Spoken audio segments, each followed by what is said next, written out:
गांव का नाम देवपुर था। गांव के बाहर एक पुराने बरगद के पेड़ के नीचे काली पत्थर की एक मूर्ति रखी थी। गांव वाले कहते थे कि जो भी इस मूर्ति को छूता है उसकी जिंदगी फिर कभी सामान्य नहीं रहती। दिन में वह सिर्फ एक साधारण मूर्ति लगती थी, लेकिन रात होते ही पूरे गांव में अजीब-अजीब घटनाएं होने लगती थीं। एक दिन शहर से आया रवि इन बातों पर हंसता था। उसे अंधविश्वास पर जरा भी भरोसा नहीं था। एक रात वह अकेले ही बरगद के पेड़ के पास पहुंचा। जैसे ही घड़ी ने 12 बजाए, चारों तरफ ठंडी हवा चलने लगी। बिना हवा के पत्तियां हिलने लगीं और वातावरण अचानक बहुत भारी हो गया। रवि ने हिम्मत करके मूर्ति को छुआ। उसी पल उसकी उंगलियों से खून टपकने लगा। मूर्ति की आंखों से काले आंसू बहते दिखाई दिए। रवि डरकर पीछे हट गया, लेकिन उसके पैरों में जैसे जान ही नहीं थी।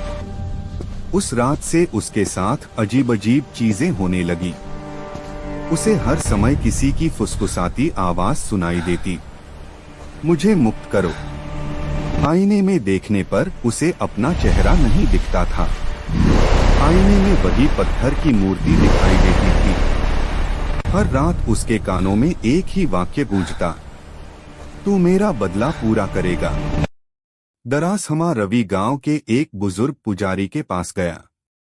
पुजारी ने उसे बताया कि यह मूर्ति एक निर्दोष लड़की की है, जिसे सालों पहले जिंदा दफना दिया गया था।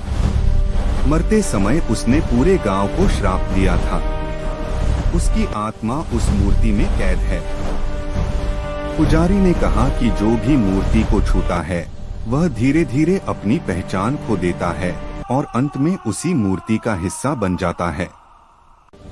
कुछ दिनों बाद रवि अचानक गायब हो गया। गांव वालों ने बहुत तलाश की, लेकिन उसका कोई पता नहीं चला।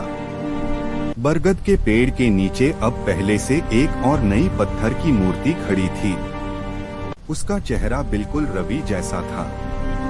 आज भी अगर कोई आधी रात को उस जगह जाता है तो उसे ऐसा लगता है जैसे मूर्ति की आंखें उसे लगातार घूर रही हों, जैसे अगली बारी उसी की हो।